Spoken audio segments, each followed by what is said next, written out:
यह चुनाव विकसित भारत के संकल्प के विजय का चुनाव था। भारतीय जनता पार्टी के विधायक पूर्व मंत्री अर्चना चिटनिस ने कहा, मोदी जी का तीसरा टर्म आने वाले सालों के लिए भारत को समृद्ध, सुखी, सक्षम, सर्वोत्तम देश बनाने के लिए अपना काम करेगा। जम्मू कश्मीर में आतंक की स्थितियां थी, वहां अब स्वतंत्र रूप से चुनाव संपन्न हुए। वहां वोटिंग के साथ साथ भारतीय जनता पार्टी का वोट प्रतिशत भी बढ़ा और विरोधी ताकतों को करारा जवाब मिला।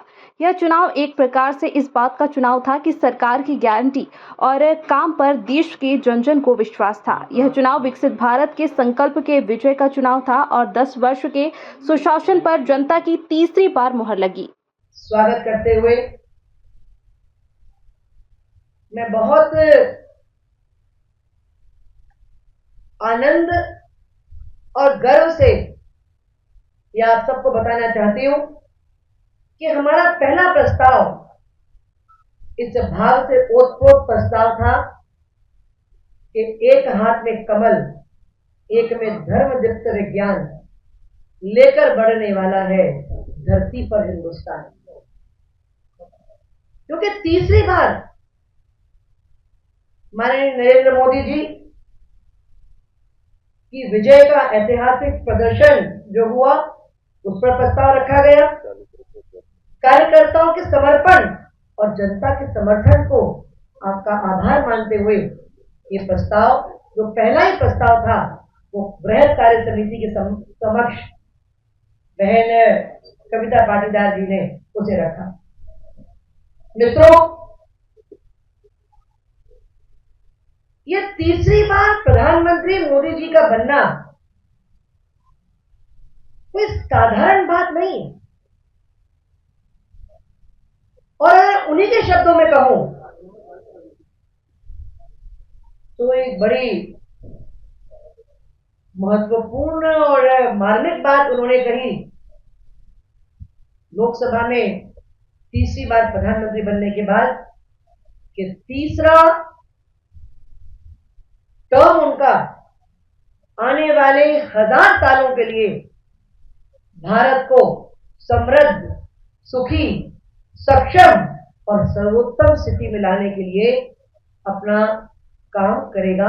तीसरा टर्म में उनका सारा मंत्रिमंडल और सरकार।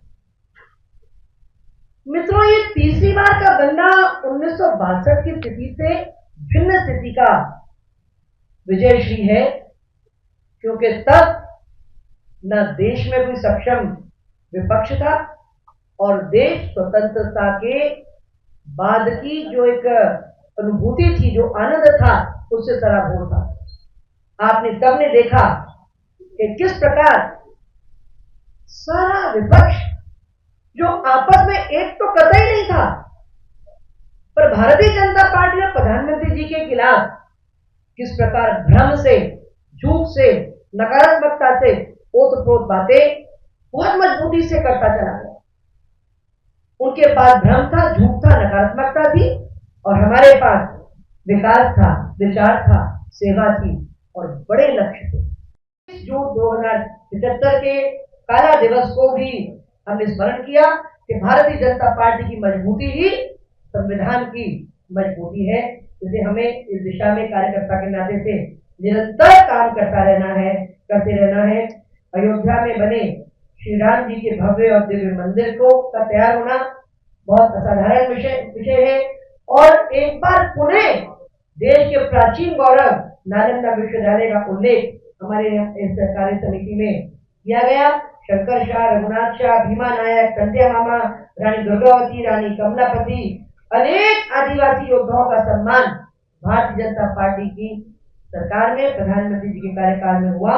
इतना ही नहीं, हमने 100 करोड़ की लागत से संत रविदास जी के भव्य मंदिर का निर्माण, बाबा साहब अम्बेडकर, भीमराव अम्बेडकर जी के पंच तीर्थों का विकास, ये सब कुछ संभव हो सका तो भारतीय जनता पार्टी की सरकार में ही संभव हुआ।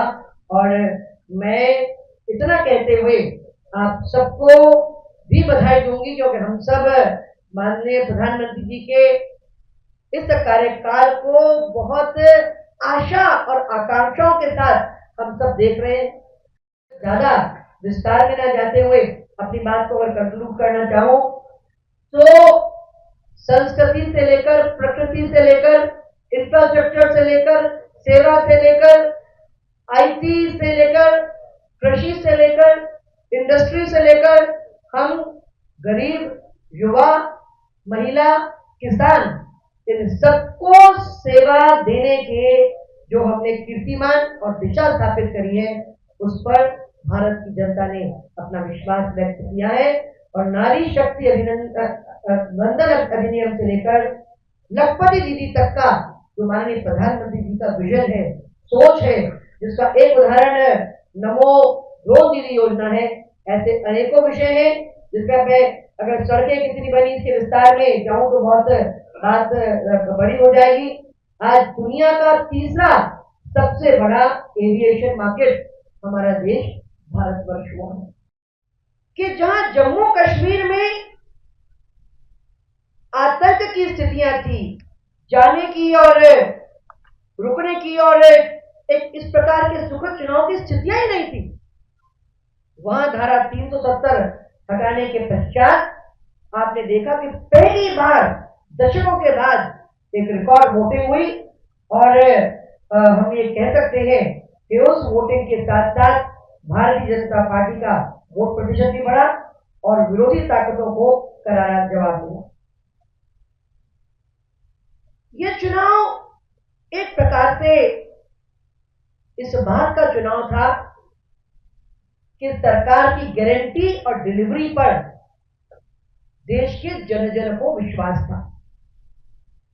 यह चुनाव विकसित भारत के संकल्प की विजय का चुनाव था और 10 वर्ष के सुशासन पर जनता की तीसरी बार मुहर लगाने का यह चुनाव था।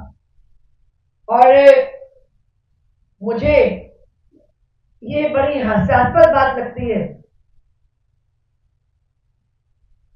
कि कांग्रेस से 2.5 गुना अधिक सीटें भारतीय जनता पार्टी को मिली और फिर भी अगर उन्हें इसका बहुत आनंद है तो ये माना जा सकता है कि कांग्रेस पार्टी अपने आप को न केवल जनता बल्कि कांग्रेस पार्टी स्वयं को स्वयं ही कितना अंडर एस्टिमेट करती है कि वो हार कर भी अगर इससे प्रसन्न है तो उनकी अपनी मानसिक स्थिति, राजनीतिक स्थिति, देश में उनका धरातल कितना कमजोर हुआ है।